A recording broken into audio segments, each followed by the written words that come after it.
لگے عیب پوش خلق ستار خطا کا ساتھ ہو، یا الہی جو دعائیں نیک ہم تجھ سے کریں قدسیوں کے لب پہ آمین ربنا کا ساتھ ہو، یا الہی جب رضا خواب ہرا سے سر اٹھائے دولتے بیدار عشق مصطفیٰ کا ساتھ ہو۔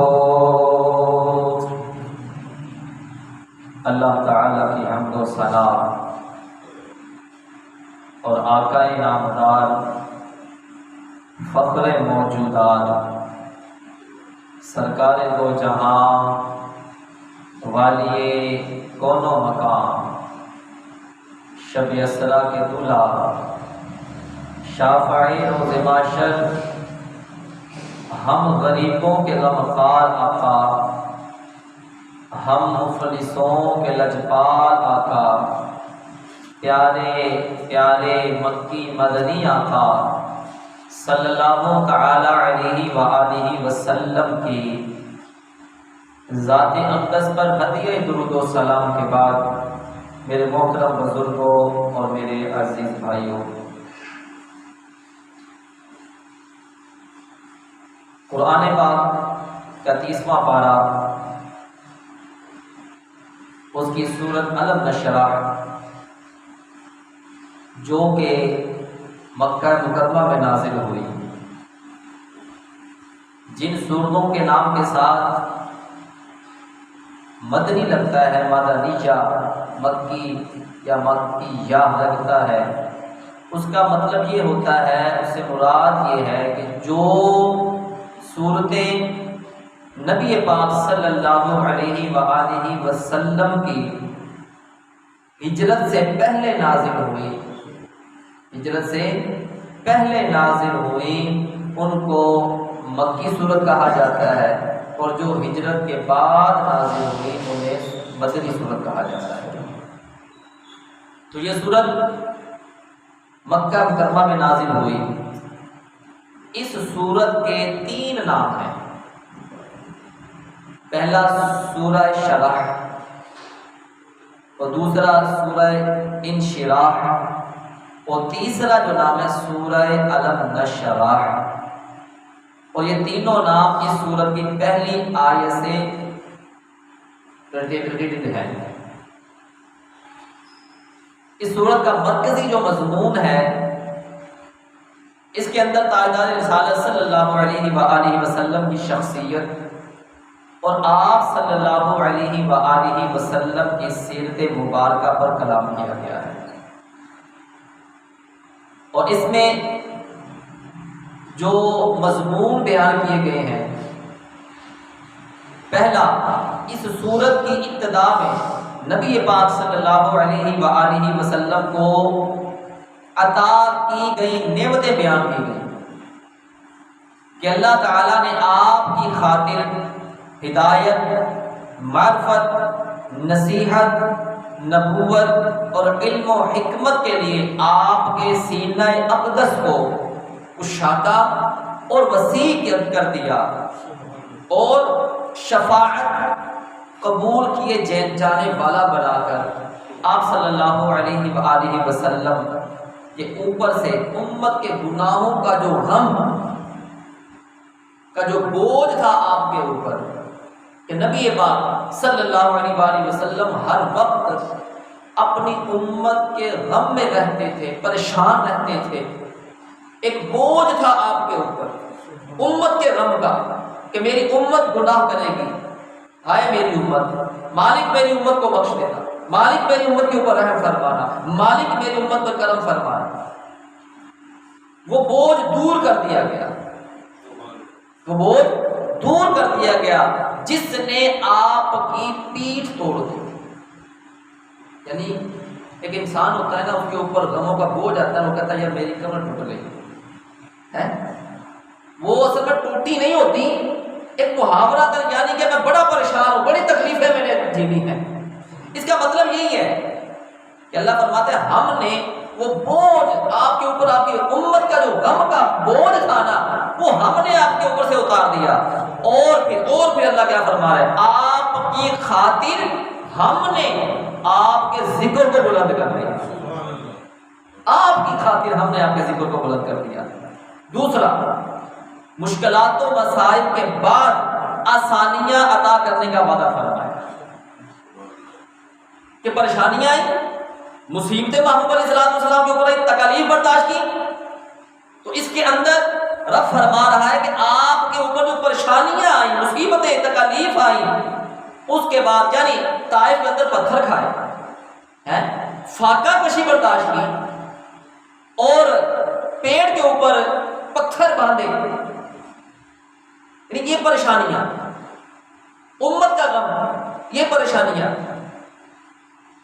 تو اس کے بعد آسانیاں عطا کرنے کا وعدہ کرتے ہیں۔ اے محبوب، ہم آپ سے وعدہ کرتے ہیں کہ تم نے جو پریشانیاں برداشت کرنی تھی، تکلیفیں برداشت کرنی تھی، کر دی ہیں، اب ہم آپ سے وعدہ کرتے ہیں کہ ہم آپ کو آسانیاں دیں گے۔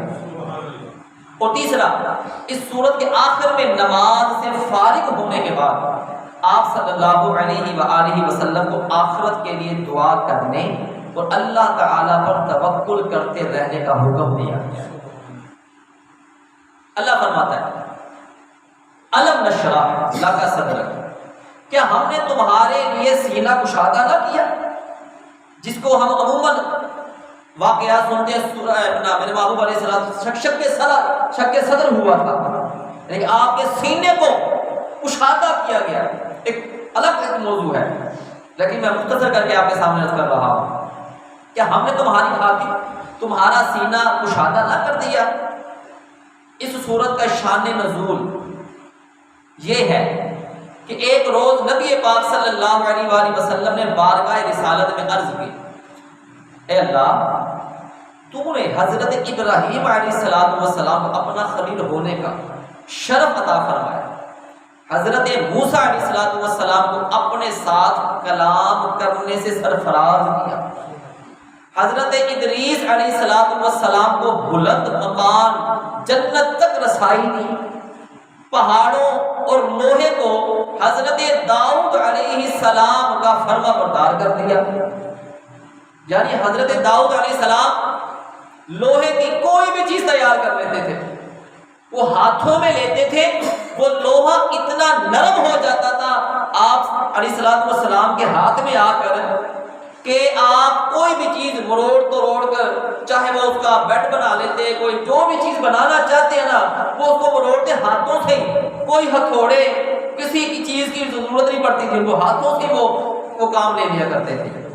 محبوب علیہ السلام فرماتے ہیں کہ جس طرح سے آپ نے داؤد علیہ السلام کے ہاتھوں میں لوہے کو فرما بردار کر دیا، جنات، انسان اور تمام حیوانات حضرت سلیمان علیہ السلام کے تابع کر دیے، تو مجھے کس شرف اور کرامت سے خاص فرمایا ہے؟ محبوب علیہ السلام نے یہ محبوب علیہ السلام نے اللہ تعالیٰ سے بات کی، عرض کی، مالک تو نے ابراہیم کو اپنا خلیل ہونے کا شرف دے دیا، موسیٰ علیہ السلام کو اپنے ساتھ کلام کرنے کا اعزاز دے دیا، اور داؤد علیہ السلام کے ہاتھوں میں لوہے کو نرم کر دیا، مالک تو نے حضرت سلیمان علیہ السلام کے تابع جنات، انسان، حیوانات کو کر دیا، مالک ان سب کو تو نے عطا فرمایا ہے، اے مالک مجھے کس شرف اور کرامت سے خاص فرمایا ہے؟ مجھے کیا خاص عنایت ہے میرے اوپر ہے؟ اس صورت پر یہ صورت نازل ہوئی جب میرے محبوب نے اللہ سے یہ بات کی، یہ عرض کیا، کرنے کے بعد پھر اللہ نے یہ صورت نازل فرمائی، صورت الم نشرح، یہ صورت نازل فرمائی، جس میں گویا اللہ نے ارشاد فرمایا، اے حبیب صلی اللہ علیہ وسلم، اگر ہم نے حضرت ابراہیم کو اپنا خلیل بنایا تو آپ کی خاطر ہم نے آپ کا سینہ علم و حکمت اور معرفت کے نور سے کھول دیا، آپ کی خاطر، تاکہ مناجات کی لذت، امت کا غم، اپنی بارگاہ میں حاضری کا ذوق اور آخرت کے گھر کا شوق آپ کے دل میں سما جائے۔ آسمانی وحی کو اٹھانا آپ کے دل پر آسان ہو جائے، اللہ تعالیٰ کی رغبت دینے کی تبلیغ کرنے پر آنے والے مسائل کو برداشت کر سکے، اور ان خوبیوں اور کرامتوں کی بدولت آپ کو وہ مقام حاصل ہو کہ حضرت ابراہیم علیہ السلام کے خلیل ہونے کو اس سے کچھ نسبت نہ رہے، اور اگر ہم نے موسیٰ علیہ السلام کو اپنے ساتھ ہم کلام ہونے کا شرف عطا کیا، حضرت ادریس علیہ السلام کو بلند و مکان عطا کر دیا، جنت تک رسائی عطا کی، اے محبوب ہم نے آپ کو اس غم سے نجات دی، ہم نے آپ کو اس غم سے نجات دی جو آپ کی پشت پر بہت بھاری تھا، بہت بھاری تھا، اور آپ کو لامقام میں بلا کر، ہے جی میرے محبوب علیہ الصلوۃ والسلام عرض کریں مالک ابراہیم کو خلیل بنا لیا،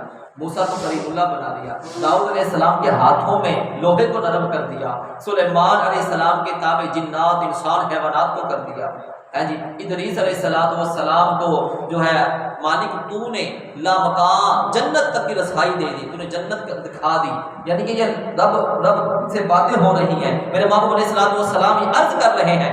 اللہ کیا فرماتا ہے؟ اللہ فرماتا ہے محبوب جس غم نے، جو غم آپ کی پیٹھ کے اوپر تھا، ابراہیم علیہ السلام کو خلیل ہونے کا سے کچھ نسبت نہ رہے، اگر ہم نے حضرت موسیٰ علیہ السلام کو اپنے ساتھ ہم کلام ہونے کا شرف عطا کیا، اور حضرت ادریس علیہ السلام کو بلند مکان تک رسائی عطا کی ہے، تو آپ کو اس غم سے نجات دی جو آپ کی پشت پر بہت بھاری تھا، اور آپ کو لامقام میں بلا کر اے محبوب اپنے دیدار سے مشرف کر دیا ہے۔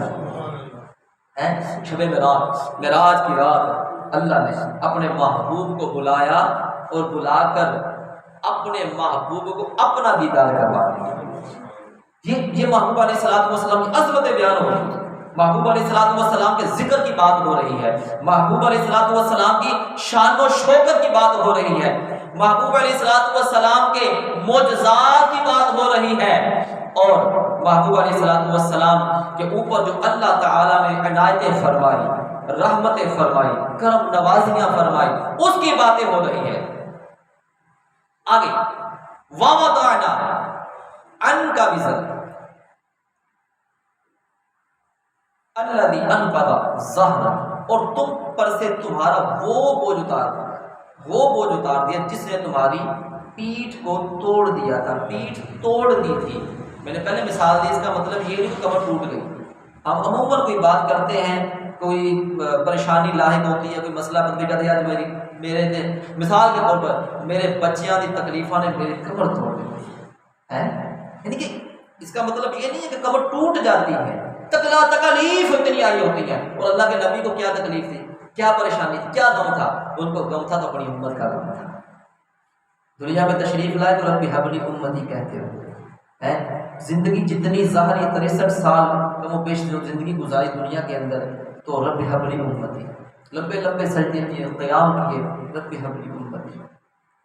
آخری وقت آیا، لحد میں اتار دیا گیا، اس وقت بھی رب حب لی امتی، رب حب لی امتی، یعنی ہر وقت رب حب لی امتی کی صداؤں کو بلند میرے محبوب علیہ السلام کرے، مالک میری امت بخش دے، مالک میری امت کو بخش دے۔ اگر میں ان آیات کی تفسیر میں جاؤں نا تو گھنٹوں وقت چاہیے، مختصر کر کے آپ کے سامنے میں عرض کر رہا ہوں۔ کفار کے ایمان نہ لانے کی وجہ سے رسول کریم صلی اللہ علیہ وسلم کو کتنا غم ہوتا تھا، اس کا اندازہ اس آیت سے لگایا جا سکتا ہے جس میں اللہ تعالیٰ نے اپنے حبیب علیہ السلام سے ارشاد فرمایا فَلَعَلَّكَ بَاخِعٌ نَفْسَكَ عَلَىٰ آثَارِهِمْ إِن لَّمْ يُؤْمِنُوا بِهَٰذَا الْحَدِيثِ أَسَفًا، اگر وہ اس بات پر ایمان نہ لائیں تو ہو سکتا ہے کہ تم ان کے پیچھے غم کے مارے اپنی جان کو ختم کر دو، کہ ان کے غم کے مارے اپنے اوپر اتنا ہاتھ غم کو طاری کر دیتے تھے محبوب علیہ السلام، میری امت، مالک میری امت کو بخش دے۔ اور امت کے بارے میں آپ صلی اللہ علیہ وآلہ وسلم کا کیا حال تھا، اس کا اندازہ اس آیت سے لگایا جا سکتا ہے۔ اللہ تعالیٰ قرآن پاک میں ارشاد فرماتا ہے لقد جاء رسول من انفسکم عزیز علیہ ما عنتم حریص علیکم بالمؤمنین رؤوف رحیم، بے شک تمہارے پاس تم میں سے وہ عظیم رسول تشریف لے آئے جن پر تمہارا مشقت میں پڑنا بہت بھاری گزرتا ہے، وہ تمہاری بھلائی کے نہایت چاہنے والے ہیں، مسلمانوں پر بہت مہربان رحمت فرمانے والے ہیں، رحمت فرمانے والے ہیں۔ رب نے فرمایا وما ارسلناک الا رحمۃ للعالمین، اے محبوب ہم نے آپ کو تمام جہانوں کے لیے رحمت بنا کر بھیجا ہے۔ اللہ نے اپنے محبوب کو رحمت بنا کر بھیجا ہے۔ آگے ورفعنا لک ذکرک، اور ہم نے تمہارے لیے تمہارا ذکر بلند کر دیا۔ یہ رب فرما رہا ہے قرآن پاک سورۃ الانشراح اس کی آیت نمبر 4، رب فرماتا ہے وَرَفَعْنَا لَكَ ذِكْرَكَ، اے محبوب ہم نے آپ کے ذکر کو آپ کے لیے بلند کر دیا۔ اب یہ بتائیے کہ جس کے ذکر کو اللہ بلند فرمائے، جس کے ذکر کو، جس کی شان و شوکت کو، عظمتوں کو رب بڑھا دے، اس کی شان و شوکت کو اور اس کے ذکر کو کون کم کر سکتا ہے؟ اور اللہ فرماتا ہے وَلَلْآخِرَةُ خَيْرٌ لَكَ مِنَ الْأُولَىٰ، اے محبوب آنے والی ہر سال ہر گھڑی جو ہے آپ کے لیے بہتری والی ہے۔ کہ کیا مطلب؟ ہر لمحہ، ہر ساتھ، ہر گھڑی آپ کا ذکر بلند ہوتا رہے گا، آپ کی عظمتیں بڑھتی رہیں گی، آپ کی رفعتیں بڑھتی رہیں گی، آپ کی شان و شوکت میں اضافہ ہوتا رہے گا۔ یہ رب فرما رہا ہے کہ اللہ کا قرآن ہے وَرَفَعْنَا لَكَ ذِكْرَكَ، اے محبوب ہم نے آپ کے ذکر کو بلند کر دیا۔ اعلیٰ حضرت عظیم المرتبہ الشاہ امام احمد رضا خان بریلوی عاشقوں کے امام رحمت اللہ تعالی علیہ، آپ لکھتے ہیں فرش والے تیری شوکت کا علو کیا جانے، فرش والے تیری شوکت کا۔ یہ لوگ نا دنیا والے جو سے نا اکثر جو باتیں کرتے ہیں یہ نبی تو ہمارے جیسا ہے، نبی کو علم غیب نہیں ہے، نبی کو اختیارات نہیں ہے، یعنی جیسا عزت و احترام معاذ اللہ ہم اپنے بڑے بھائی کا کرتے ہیں تو نبی کی اتنا ہی احترام کرنا چاہیے، یعنی کہ یہ ان کی کتابوں میں لکھا ہوا ہے، یہ باتیں وہ کر رہا ہوں معاذ اللہ، یعنی کہ ایسی باتیں کرتے ہیں، ان کو کیا پتا کہ نبی کی عظمت کیا ہے، نبی کی شان و شوکت کیا ہے۔ یہاں پر اعلیٰ حضرت لکھتے ہیں فرش والے تیری شوکت کا علو کیا جانے، خسروا عرش پہ اڑتا ہے پھریرا تیرا ہے۔ اور محبوب علیہ السلام کے چرچے تو آسمانوں پر ہوتے ہیں، محبوب علیہ السلام کی باتیں تو آسمانوں پر ہوتی ہیں۔ معراج کی رات جب نبی پاک صلی اللہ علیہ وسلم کو معراج کروائی گئی، آسمانوں پر میرے محبوب تشریف لے جا رہے ہیں، اپنے نالین مبارک اتارنے لگتے ہیں۔ اللہ فرماتا ہے جبریل میرے محبوب سے فرما دو، میرے محبوب سے کہہ دو اپنے نالین مبارک مت اتار۔ کوہ طور پر موسیٰ علیہ السلام جاتے ہیں، ایک پہاڑ ہے نا وہاں پر جاتے ہیں، ہم کلام ہونے کے لیے جاتے ہیں، اللہ فرماتا ہے موسیٰ جوتیاں لا دے، اپنے جوتے اتار دے، لیکن یہاں پر محبوب معراج کے لیے تشریف لے جا رہے ہیں، عرش پر جانے لگتے ہیں، جوتے اتارنے لگتے ہیں۔ اللہ فرماتا ہے جبریل میرے محبوب سے کہہ دو کہ محبوب اپنے نالین مبارک پہن کر ہی آسمان پر تشریف لے آؤ۔ یہ عظمتیں مل رہی ہے محبوب علیہ السلام کو، یہ شان و شوکت اللہ نے اپنے محبوب علیہ السلام کو عطا فرمائی ہے۔ اور ہم نے تمہاری خاطر تمہارے ذکر کو بلند کر دیا۔ مفسرین کرام یہاں پر نبی پاک صلی اللہ علیہ وآلہ وسلم کے ذکر کو بلند ہونے کی مختلف توجیہات بیان کی ہیں۔ نمبر 1، نبی پاک صلی اللہ علیہ وآلہ وسلم کے ذکر کی بلندی کیا ہے؟ آقا علیہ الصلوۃ والسلام کے ذکر کی بلندی یہ ہے کہ اللہ تعالیٰ نے اپنے حبیب صلی اللہ علیہ وآلہ وسلم پر ایمان لانا اور ان کی اطاعت کرنا مخلوق پر لازم کر دیا ہے، حتیٰ کہ کسی کا اللہ تعالیٰ پر ایمان لانا، اس کی وحدانیت کا اقرار کرنا اور اس کی عبادت کرنا اس وقت تک قبول نہیں ہے جب تک وہ نبی پاک صلی اللہ علیہ وآلہ وسلم پر ایمان نہ لے آئے، لاکھ وہ سجدے کرتا رہے، لاکھ وہ رب کی عبادتیں کرتا رہے، لاکھ وہ لا الہ الا اللہ پڑھتا رہے، لیکن جب تک محمد رسول اللہ صلی اللہ علیہ وآلہ وسلم نہیں پڑھے گا اس وقت تک اللہ تعالیٰ کے ایمان کو قبول نہیں کرتا۔ یہ محبوب علیہ السلام کی ذکر کی بلندی ہے کہ اللہ نے اپنے نام کے ساتھ اپنے محبوب کے نام کو جوڑ لیا، اور قیامت تک محبوب کا نام رب کے نام کے ساتھ رہے گا۔ یہ محبوب علیہ السلام کی ذکر کی بلندی ہے۔ جس جگہ پر جہاں پر رب کا نام لیا جائے گا وہیں پر ساتھ اللہ کے محبوب کا نام بھی لیا جائے گا۔ ہم کہتے ہیں ذاتیں دو ہیں، اللہ محمد صلی اللہ علیہ وسلم، ذاتیں دو ہیں لیکن بات ایک ہی ہے جی، بات ایک ہی ہے۔ ہم یہ بھی کہتے ہیں ہم نبی کو خدا نہیں مانتے، ہم نبی کو خدا نہیں مانتے لیکن خدا سے جدا بھی نہیں مانتے۔ ہم خدا نہیں مانتے لیکن خدا سے جدا بھی نہیں مانتے۔ جب اللہ نے اپنے محبوب کو کے نام کو اپنے نام کے ساتھ جوڑ دیا اور قیامت تک آنے والوں کے لیے اعلان کر دیا کہ سن لو، تم لا الہ الا اللہ پڑھتے رہو گے، میں تمہارا ایمان قبول نہیں کروں گا، اس وقت تک قبول نہیں کروں گا جب تک تم میرے محبوب کی رسالت کی گواہی نہیں دو گے، جب تک میرے محبوب کی رسالت کی گواہی نہیں دو گے اس وقت تک تمہارا ایمان قبول نہیں ہوگا۔ اور ذکر کی بلندی کیا ہے، ایمان کیا ہے؟ مفسرین کرام لکھتے ہیں اس وقت تک اللہ فرماتا ہے ایمان لانا اور ان کی اطاعت کرنا مخلوق پر لازم کر دیا۔ مفسرین لکھتے ہیں کہ جب تک اللہ پر تم ایمان لے آئے ہو، میرے محبوب پر ایمان نہیں لاؤ گے نا اس وقت تک تمہارا ایمان ہی قابل قبول نہیں ہوگا۔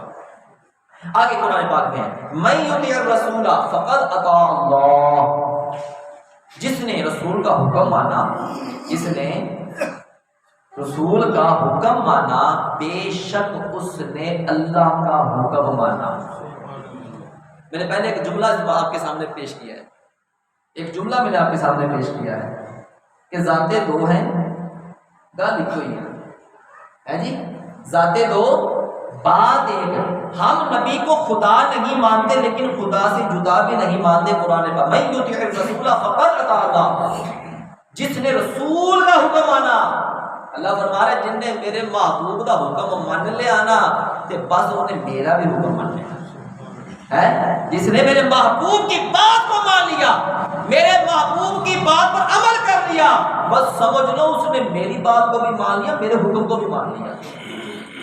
آگے اللہ تعالیٰ فرماتا ہے فلا وربک لا یؤمنون حتی یحکموک فیما شجر بینہم ثم لا یجدوا فی انفسہم حرجا مما قضیت ویسلموا تسلیما۔ یہ آپ کے سامنے قرآن پاک کی آیات پڑھ رہا ہوں، اس کا ترجمہ کر رہا ہوں آپ کے سامنے۔ کوئی ادھر ادھر کے اس کا قول، کسی بابے کا قول، یہ آپ کے سامنے نہیں میں بات کر رہا، قرآن کی آیت اس کا ترجمہ، انشاءاللہ اس کے بعد احادیث پر بات کر لیں گے۔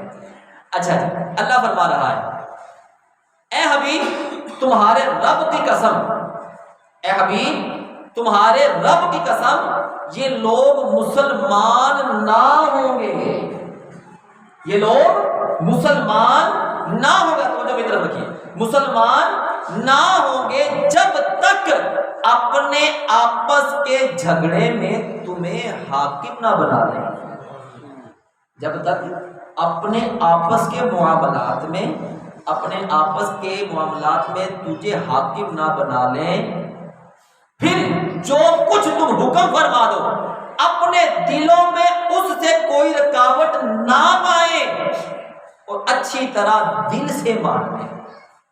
اے حبیب تمہارے رب کی قسم یہ لوگ مسلمان ہی نہیں ہوں گے جب تک اپنے آپس کے جھگڑے میں تمہیں حاکم نہ بنا لیں۔ حدیث مبارکہ، ایک نام کا مسلمان اور ایک یہودی، اس کا آپس میں جھگڑا ہو گیا، اس کا آپس میں جھگڑا ہو گیا کسی بات پر۔ اب وہ فیصلہ جو ہے نبی پاک صلی اللہ علیہ وآلہ وسلم کی بارگاہ میں چلا گیا. یہودی نے اپنی بات سامنے رکھی، نام کا جو مسلمان تھا زبان سے کہہ بھی دیا لا الہ تو کیا حاصل، دل و نگاہ مسلمان نہیں تو کچھ بھی نہیں. صرف اتوں جن کو مرضی کلمہ سن لو ہے. آپ کو کرسچن بھی کلمہ پورا سنا دے گا. آپ کسی ہندو یا آج کل کے سوشل میڈیا کے اوپر ہندو بھی لگے ہوئے ہیں، وہ بھی آپ کو کلمہ پڑھ پڑھ کے سنا دے، لیکن نہیں، زبان سے کہہ بھی دیا لا الہ تو کیا حاصل، دل و نگاہ مسلمان نہیں تو کچھ بھی نہیں. اب یہودی نے اپنی بات سنا دی، نام کے مسلمان نے، جس کو کہتے منافق جو تھا، اس نے اپنی بات سنا دی. میرے محبوب علیہ الصلوۃ والسلام نے فیصلہ جو ہے وہ یہودی کے حق میں کر دیا. کس کے حق میں کر دیا بولیے ذرا، یہودی کے حق میں کر دیا. اب باہر نکلتے ہیں، وہ جو نام کا مسلمان تھا نا، وہ کہنے لگا میں اس فیصلے کو نہیں مانتا، میں اس فیصلے کو نہیں مانتا. فلا وربک لا یؤمنون حتی یحکموک فیما شجر بینہم، اے حبیب تمہارے رب کی قسم یہ لوگ مسلمان نہ ہوں گے، یہ لوگ مسلمان نہ ہوں گے جب تک اپنے آپس کے جھگڑے میں تمہیں حاکم نہ بنا لے. فیصلہ کر دیا محمود علیہ السلام نے. باہر وہ دونوں حضرات جاتے ہیں. جو نام کا مسلمان تھا نا، وہ کہنے لگا میں اس فیصلے کو نہیں مانتا، میں تو عمر فاروق کے پاس جاؤں گا، میں تو عمر فاروق کے پاس جاؤں گا. جو یہودی تھا اس نے کہا چلو ٹھیک ہے، چلتے ہیں، عمر کے پاس بھی چلتے ہیں. اب دونوں حضرات پیارے عمر فاروق رضی اللہ تعالیٰ عنہ کے پاس حاضر ہو جاتے ہیں. اب وہ جو نام کا مسلمان تھا نا، اس نے جلدی نا اپنی بات سنانے کا، وہ جھوٹا ہوتا ہے نا، جو جھوٹا ہوتا ہے اس کی کوشش ہوتی ہے میں جلدی اپنی بات سنا دوں کہ میری بات اوپر آ جائے. بس وہ جلدی اس نے اپنی بات سنا دی. وہ بات سنا کے فارغ ہو گیا. تو یہودی نے نا اپنی بات نہیں سنائی، یہودی نے اپنی بات نہیں سنائی. یہودی نے کیا کہا، یہودی نے کہا عمر بات سن، اس کی تو نے سن لی ہے، میں نے یہ بات نہیں سنانی، میں نے تجھے بات بتانی، میں نے اپنی بات سنانی نہیں ہے، لیکن تجھے میں نے اپنی بات بتانی ہے. عمر فاروق رضی اللہ تعالیٰ عنہ فرمانے کہ ہاں بھی بتا، بھی کیا بات تو بتانا چاہتا ہے.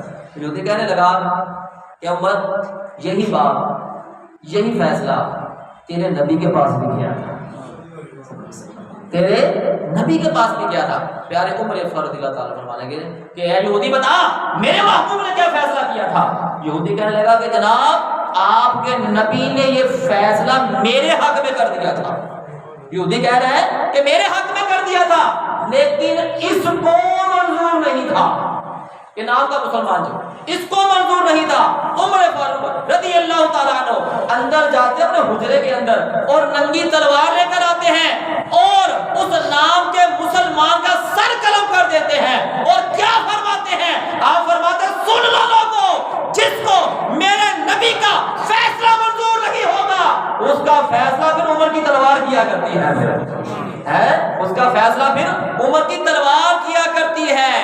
حضرت عبداللہ بن عباس رضی اللہ تعالیٰ عنہ آپ فرماتے ہیں کہ اگر اللہ تعالیٰ کی عبادت کرے، اگر اللہ تعالیٰ کی کوئی عبادت کرے، ہر بات میں اس کی تصدیق کرے اور نبی پاک صلی اللہ علیہ وآلہ وسلم کی رسالت کی گواہی نہ دے، نمازیں پڑھ رہا ہے، عبادات کر رہا ہے، سب کچھ کر رہا ہے، لیکن آقا علیہ الصلوۃ والسلام کی رسالت کی گواہی نہ دے، یہ سب بیکار ہے، وہ کافر ہی رہے گا. وہ مسلمان نہیں ہو سکتا کہ جب تک محبوب علیہ الصلوۃ والسلام کی رسالت کی گواہی نہیں دے گا. یہ محبوب علیہ الصلوۃ والسلام کے ذکر کی بلندی کی بات ہو رہی ہے، محبوب علیہ الصلوۃ والسلام کی عظمت کی بات ہو رہی ہے. حضرت ابو سعید خدری رضی اللہ تعالیٰ عنہ سے روایت ہے کہ نبی پاک صلی اللہ علیہ وآلہ وسلم نے حضرت جبریل علیہ السلام سے اس آیت کے بارے میں دریافت فرمایا. محبوب علیہ الصلوۃ والسلام نے پیارے جبریل سے اس آیت کے بارے میں پوچھا تو انہوں نے عرض کی. اللہ تعالیٰ فرماتا ہے کہ آپ کے ذکر کی بلندی یہ ہے، آپ کے ذکر کی بلندی یہ ہے کہ جب میرا ذکر کیا جائے گا، جب میرا ذکر کیا جائے گا تو میرے ساتھ اے محبوب آپ کا بھی ذکر کیا جائے گا. آپ کا بھی ذکر کیا جائے گا. آپ اذان دیکھ لیجئے ہے جی، اللہ اکبر اللہ اکبر اللہ اکبر اللہ اکبر اشہد ان لا الہ الا اللہ. اللہ کی توحید کی وحدانیت کی گواہی دے دی ہے جی. اب بتائیں اگر اس میں سے ایک چیز چھوڑ کر سیدھے ہی ہم جو حسین حی علی الصلاۃ پر پہنچ اذان ہو جائے گی ہے جی؟ بولیے ذرا، اذان ہو جائے گی؟ نہیں ہوگی جب تک رسالت کی گواہی نہیں دیں گے، اشہد ان محمد رسول اللہ صلی اللہ علیہ وآلہ وسلم نہیں کہیں گے، اس وقت تک آپ کی اذان ہی نہیں ہونی. اور نماز تو بعد کی بات ہے، آپ کی اذان ہی نہیں ہونی. اس لیے جبریل علیہ السلام نے عرض کی، اے محبوب اللہ فرماتا ہے جب جب میرا ذکر ہوگا اے محبوب اسی کے ساتھ تیرا بھی ذکر کیا جائے گا، تیرا بھی ذکر کیا جائے گا. اور پھر اس رسالت کی گواہیاں اور محبوب کے ذکر کی باتیں، ان کی عظمتیں پھر کنکریوں نے بھی بول کر بتایا ہے جی، پھر شجر نے بھی بول کر بتایا ہے، پھر پہاڑوں نے بھی بول کر بتایا ہے. ایویں نہیں کہنا پڑنا ہے.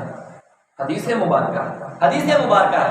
ابو جہل یعنی جوہلا کا باپ بڑا سردار تھا، تو آقا علیہ الصلوۃ والسلام کے چچا بھی لگتے تھے ہیں جی. ابو جہل آگے جی پاس ہاتھوں میں کنکریاں لے لی، کنکریاں ہاتھوں میں ہیں. اب کہنے لگا کہ اے بھتیجے میں تجھے نبی اس وقت مانوں گا، میں تجھے نبی اس وقت مانوں گا اگر تو یہ بتا دے کہ میرے ہاتھوں میں کیا ہے. ہاں مٹھی بند ہو ہے جی، مٹھی بند ہے، بتائیں یہ آپ سے غیب ہے یا نہیں ہے. ان کا مطلب یہ ہو گیا کہ جڑا جھوٹی سی نا، جڑا مسلمان بھی نہیں سیگا وہ بھی کہندا سیگا کہ اگر یہ نبی ہوگا تو ان علم غیب ہوئے گا ہے جی، ان اللہ نے جڑا علم غیب عطا کیتا ہوئے گا. ابو جہل نے کہا کہ اگر تم یہ بتا دو تو میں تم پر ایمان لے آؤں گا. میرے باپ علیہ الصلوۃ والسلام نے فرمایا اے چچا میں بتاؤں یا تیرے ہاتھوں میں جو چیز ہے یہ بول کر بتا دے، یہ بول کر بتا دے. ابو جہل کہنے لگا یہ تو کمال ہی ہو جائے گا. میرے محبوب علیہ الصلوۃ والسلام کے بولنے سے پہلے کنکریاں ہاتھوں میں بول پڑی، بولنے لگ گئی اشہد ان لا الہ الا اللہ وحدہ لا شریک لہ واشہد ان محمدا عبدہ ورسولہ. کنکریوں نے گواہی دینا شروع کر دی کہ یہ اللہ کے محبوب ہے. میں گواہی دیتی ہوں یہ آخری نبی ہے. لیکن کیا ختم اللہ علی قلوبہم، کچھ دل ہیں جن کے اوپر اللہ نے مہریں لگا دی ہیں، جن کو ایمان نصیب نہیں ہوگا، ایمان نہیں ملے گا. بس ان میں سے ابو جہل بھی شامل تھا. سب کچھ دیکھتے ہوئے لیکن ایمان نہیں لائے. حدیث مبارکہ میرے باپ علیہ الصلوۃ والسلام نا اپنے یاروں کے اندر تشریف فرما ہے. بڑی پیاری حدیث مبارکہ، اور یہ آپ کے اور میرے لیے ہے. اس کے لیے بولو یار، آپ کے لیے اور میرے لیے. کہہ دو سبحان اللہ، کہہ دو سبحان اللہ. آپ کے لیے اور میرے لیے ہے. کیا؟ میرے باپ علیہ الصلوۃ والسلام تشریف فرمائے. میرے باپ نے اپنے یاروں سے فرمایا اے میرے یاروں، تم میں سے کسی نے یہ دیکھا کہ میری سامنے کنکریوں نے کلمہ پڑھنا شروع کر دیا، میں نے جانوروں سے بھی ہے، میرے سامنے درخت آ کر جھک گئے، انہوں نے آ کر میرے قدموں میں بیٹھ گئے. آ کر کسی نے چاند کو دو ٹکڑے ہوتے ہوئے دیکھا، کسی نے سورج کو پلٹتے ہوئے دیکھا، تو کلمہ پڑھ کر مسلمان ہو گیا. تمہیں ایک مرتبہ سلام ہے. اے میرے یارو سن لو، جو تمہارے بعد آئیں گے میں تو تسی جو تمہارے بعد آئیں گے انہیں 7 مرتبہ سلام. عرض کرتے ہیں آقا ہمیں 1 مرتبہ سلام، انہیں 7 مرتبہ سلام کیوں ہے؟ میرے محبوب نے فرمایا سن لو میرے یارو، تم نے سب کچھ دیکھ کر میرے اوپر ایمان لے کر آئے ہو. ارے وہ مجھے بن دیکھے میرے اوپر ایمان لے کر آئے گا، اس لیے انہیں 7 مرتبہ سلام ہے. سر سے لے کر پاؤں تک تدبیر ہی تدبیر ہے. منہ سے بولتی جس طرح سے قرآن کی تفسیر ہے، ہے قرآن کی تفسیر ہے، سوچتی تو ہوگی دنیا، سوچتی تو ہوگی دنیا، ارے مصطفیٰ کو دیکھ کر وہ مصور کیسا ہوگا جس کی یہ تصویر ہے، وہ یہ اتنا خوبصورت ہے، وہ اتنا سونا ہے، ارے یہ اتنا خوبصورت ہے تو جس نے اس کو بنایا وہ کتنا سونا ہوگا، وہ کتنا خوبصورت ہوگا۔ آئیے درختوں نے گواہیاں دی آ کر، میرے محبوب علیہ الصلوۃ والسلام کے پاس ایک یہودی آ گیا، کیا لگا اگر وہ درخت جو ہے نا آپ کے پاس آ کر، آپ کے پاس آ کر آپ کی رسالت کی گواہی دے دے تو میں کلمہ پڑھ لوں گا۔ میرے محبوب نے فرمایا اچھا ایسا کر، میں نہیں کہنا، تو جا کے ہے نا اس درخت کو میرا پیغام دے دے کہ تینوں اللہ کا نبی بلانا پیا ہے، تینوں اللہ کا نبی بلانا پیا ہے۔ وہ کہنے کا اچھا اس طرح بھی ہو جائے گا؟ آپ نے فرمایا ہاں، اگر میں کہہ دیتا نا تو تو کہنا کہ جادو ہو گیا ہے، جادو ہو گیا، اگر تو جا میرا پیغام لے جا۔ وہ یہودی جاتا ہے، جا کر کہتا ہے درخت کو، وہ درخت سن تینوں اللہ کا نبی بلانا پیا، تینوں اللہ کا نبی بلانا پیا۔ جیسے ہی یہودی نے محبوب علیہ الصلوۃ والسلام کا پیغام دیا، وہ درخت کو وجد آ گیا، درخت کو وجد آ گیا، دائیں کروا لیتے ہیں، بائیں کروا لیتے ہیں، کبھی آگے جھکتا ہے کبھی پیچھے جھکتا ہے، اور اپنی جڑیں اکھیڑ کر محبوب کے قدموں میں آ کر گر جاتا ہے، محبوب کے قدموں میں آ کر گر جاتا ہے، اور ساتھ ہی گواہی دینا شروع کر دیتا ہے کہ یہودی سن، میں تجھے گواہی دیتا ہوں کہ اللہ نے اس محبوب کو آخری نبی بنا کر بھیجا ہے، آخری نبی بنا کر بھیجا ہے۔ درختوں نے گواہیاں دی، کنکریوں نے گواہیاں دی، اونٹوں نے گواہیاں دی، ہرنیوں نے گواہیاں دی، میرے محبوب علیہ الصلوۃ والسلام کے چرچے ہو رہے ہیں، ذکر کیے جا رہے ہیں، اور رب فرماتا ہے ورفعنا، اللہ کا ذکر ہے، اے محبوب ہم نے آپ کے ذکر کو آپ کے لیے بلند کر دیا۔ ارے جس کے ذکر کو رب بلند کرتے اس کے ذکر کو کم کون کر سکتا ہے؟ اللہ کی پاک سے دعا کہ رب کائنات ہم سب کو عمل کی توفیق عطا فرمائے۔